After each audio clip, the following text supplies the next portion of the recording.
driving rudders have completely seized up. Sometimes I think this sub will never be ready for launch.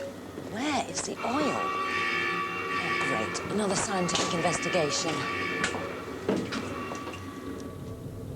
What's going on? Stella, we're having another argument here. Gemma says the drink is totally pure. Yes, it's pure orange juice. It says so on the bottle. It's made from real oranges. It's got bits in it. It's not really pure. My mineral water's totally clear and clean. There's nothing mixed in it, and it comes from the mountains. It must be pure. It's had chemicals added to it to make it clean. You can talk. Your cola's fizzy and there's artificial flavouring. Stella, what do you think? Well, I can settle one thing straight away. They're all full of chemicals. Chemicals aren't just things you find in labs. Everything around you is made up of chemicals. This cake is made from all these ingredients. But what are the ingredients made out of? They're all made out of chemicals called elements. Elements are the building blocks of everything around us. This lot certainly don't look very tasty. In fact, some of these elements are toxic and dangerous. When elements combine, they produce something that looks and behaves very differently from the raw ingredients. Now, what do you think this little group of elements makes up? My sea chest and compass. My book of navigation charts. Or my trusty cat, Boffin. Actually, it's boffin. Even living things are made up of elements. Everything looks so different from the raw ingredients, the elements, because of the way elements are combined together. Elements are made up of tiny particles, too small to see with the naked eye. Particles of one element are all the same. Imagine these are particles of the element sodium. Chlorine particles are very different from sodium particles. But when particles of different elements get together, two things can happen. They can be mixed together, but they keep their own characteristics and are easily separated. Or they can join together chemically. They're much harder to separate now. The chemical combination is called a compound. The elements sodium metal and chlorine gas combine together to make the compound sodium chloride. Sodium and chlorine are just two of the 112 elements discovered so far. Most of these, including sodium, are metals. Iron, lead, copper, tin, aluminium. You can see them everywhere, but often metals are much harder to spot. They're in disguise as compounds.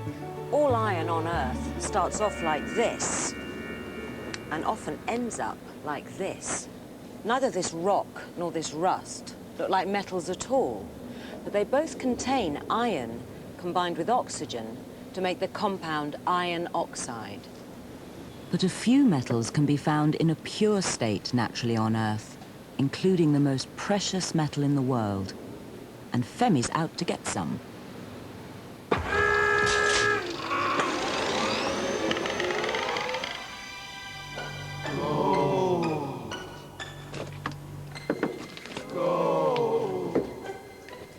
In these hills near Dolgelai was first discovered over 150 years ago.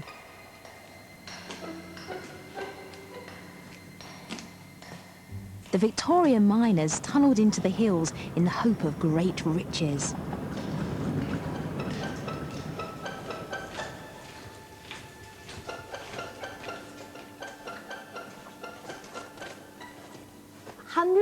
Years ago, you guys must have had the longest tea break in history. Excuse me.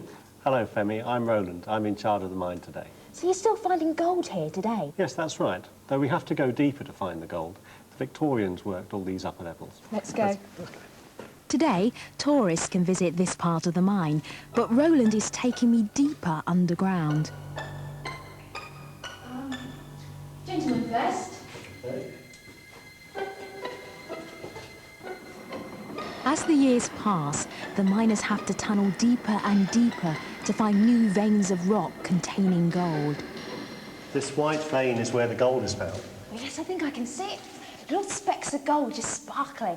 No, sorry, Femi. That's a mineral called pyrite, commonly called fool's gold. Although there is gold in this rock, it's mixed with other minerals such as quartz or lead. So how can it be pure gold if it's mixed with all those things? Although it's a mixture, it's not chemically combined, and that means that it's easier to separate. But first, it's down to me to collect some samples. None of them look very special, but Roland's expert eye can pick out the real gold from the fool's gold. The streaks in these samples are pure Welsh gold. Perhaps we could take these to the mill. Okay. The next job is to separate the gold. First, the rock is crushed into fine particles and mixed with water. This shaking table completes the job. The motion separates the large light lumps of minerals from the small heavy particles of gold. Look at the stripes of minerals forming on the table, and the narrow sparkly band at the very edge, that's the gold. It's such a simple process and has changed little over the years because the gold is just mixed with the minerals. It's the moment to make my escape. I've got a funny feeling I'm being watched. Not so fast, Femi. We've another stage yet to do. We have to take it to the smelter. The final stage is to melt down my gold flake in the smelter. Wow, pure gold. It's gorgeous. So how much is the gold we found today worth? Well, we make it into very special jewellery, so there's probably a couple of £1,000 worth there. I've only got about a fiver. Well, that'll get you this very nice piece of Welsh gold ore. Thanks, Roland.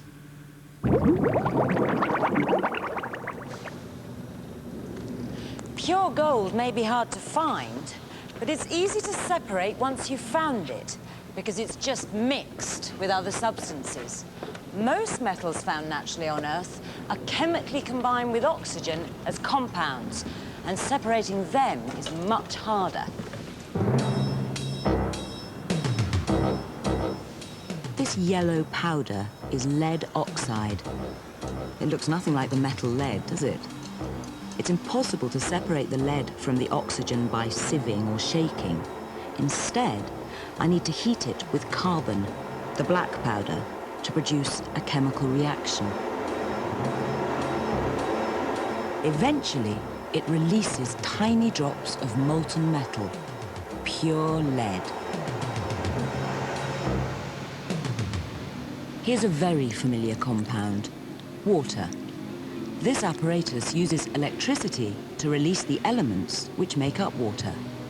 Bubbles of gas are released from 2 electrodes, oxygen bubbles from this one, and big hydrogen bubbles from here.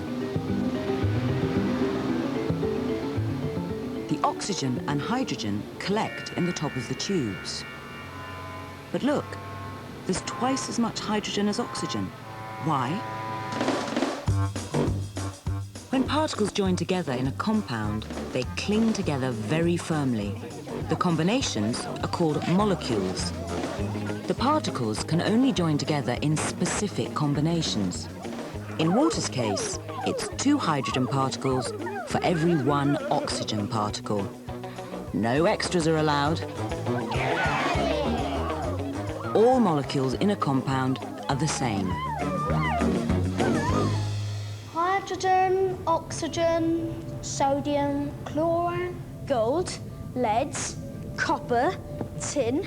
How many elements did she say there were on Earth? Aluminium. 112. That's not many. I bet there's thousands of elements in space. Phosphorus? Yeah, thousands. Millions of different and strange elements out there. It may seem strange, but scientists believe it exactly the same elements are the building blocks everywhere in the universe. But how do they know? I think Femi should find out more. Every year, more than 40,000 tons of rock come crashing down to Earth from space. Pieces of asteroids, pieces of the moon, even pieces of Mars.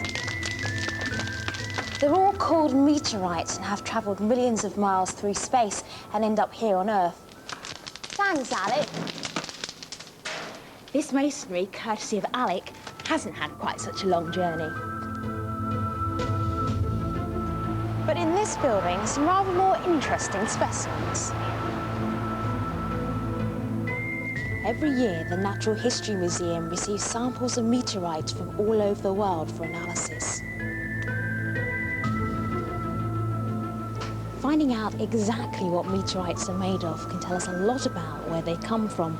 We can discover exactly what elements and compounds are up in space without having to travel there.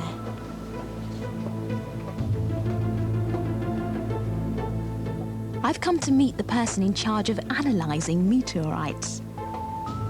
Monica, they just look like rocks from my back garden.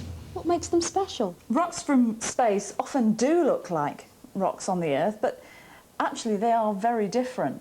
The elements, the building blocks of rocks, they're the same in meteorites as they are on Earth. So, like oxygen, iron, gold? That's right, exactly. But it's the proportions of the elements and the way they're combined into compounds that's different in meteorites. And also, some of the elements you actually find in their pure form in meteorites, where you don't ever find in their pure form on Earth. Wow, look at that. It's all shiny. In fact, it looks like metal. That's because it is metal. I've got a little test for Monica. Now, I've collected 3 rock samples. One is a lump of sandstone from the Lake District. Another is my sample of Welsh gold ore, fool's gold. That should keep her guessing. And the last one has travelled millions of miles in space. It's a meteorite from the asteroid belt. 10 minutes are all she's got to find out which one's the meteorite.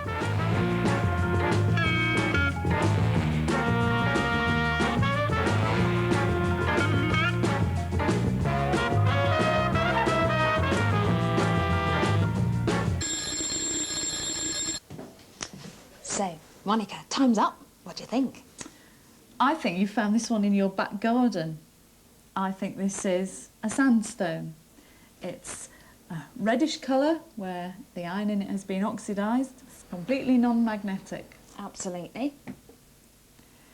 I think you were trying to fool me with this one, fool me with your fool's gold.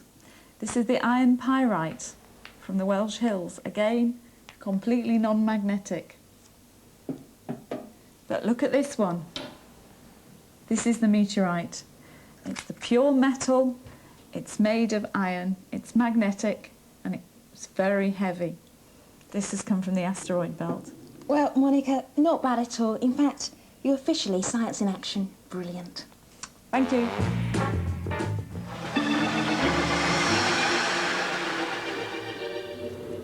Everything is made up of elements, either mixed together or combined as compounds. But what does that tell us about how pure something is? I hope this ethanol is pure. It won't run on anything else. In scientific terms, pure means something very precise. I've sent Femi out to find the purest drink she can. I've come to Buxton. What better place to find a pure drink of water? It's the source of a natural mineral water. But is the water really pure? Well, the locals think it is. Well, I think it's good stuff. It's nice. Very good, very pure. Interesting. When people talk about purity, they use words like natural, clean and good. But in science, pure is something very different. I'm going to find out if this mineral water is scientifically pure. The water's found under the Derbyshire Hills, and that's where my investigation starts with cave expert Alan Walker. Well, caves can help us by giving us clues about what's in the local water. Yeah, but even with this torch, all I can see are stalactites. That's clue number one. Stalactites are formed by dripping water over thousands of years. The drip of water dries up and leaves behind tiny crystals of calcium carbonate. Calcium carbonate, a compound. Ah, so already we know that the local water must contain calcium. And the band of orange on the wall indicates that there's iron in the water that's passed over this area. So that could be in the water too. Correct. Alan showed me examples of other substances like manganese left behind by the water. It looks like there could be much more than just the elements hydrogen and oxygen in the local water. This is the lab where the local water is tested, and Karen here does the testing. Can you help me out here? I'm a little bit confused. The locals call this water pure, the leaflets call this water pure, even the bottle claims it's pure, and yet it looks likely that it does actually contain calcium, iron and manganese. Yes, you're right to be confused. That's because the everyday use of the word pure is somewhat very different to the scientific use of the word pure. This sample of water is actually a mixture of water and of those minerals that you mentioned earlier. And mixtures are never pure. That's because what they contain can vary. Pure water contains entirely the elements hydrogen and oxygen. So where can I find pure water then? Scientifically pure, I mean. Well, if we take this sample of water for starters, I'll show you what we can do. Karen heats up the mineral water till it starts to boil. The minerals in the water can't boil off, but the pure water can. The pure water vapour passes up through this tube. The tube is kept very cool, so the water vapour condenses and water trickles out the end. Scientifically pure water. But when all the water's boiled away, what's left in the flask? So how did you get on, Karen? Well, these are the minerals that are actually in your sample of water. You can clearly see traces of minerals left behind on the side of the flask. So scientifically, the mineral water is no more pure than my fizzy drinks. Indeed, they're mixtures too. But that is pure water. Yes, this is pure water. It's actually tasteless, and it's the minerals that give the water its unique taste. I think I'll stick to the natural, but not scientifically pure, but some water. Cheers. Better smarten up these handles before I go. Now, these are obviously made out of metal, brass. Brass and bronze are quite common metals, but are they elements? If they're metals, they must be elements. No, lots of elements are metals, but not all metals are elements. So some metals are compounds. No, it's a special sort of mixture called an alloy. So what's bronze then? It's an alloy of copper and tin. So brass is an alloy too? Yeah, it's copper and zinc, I think.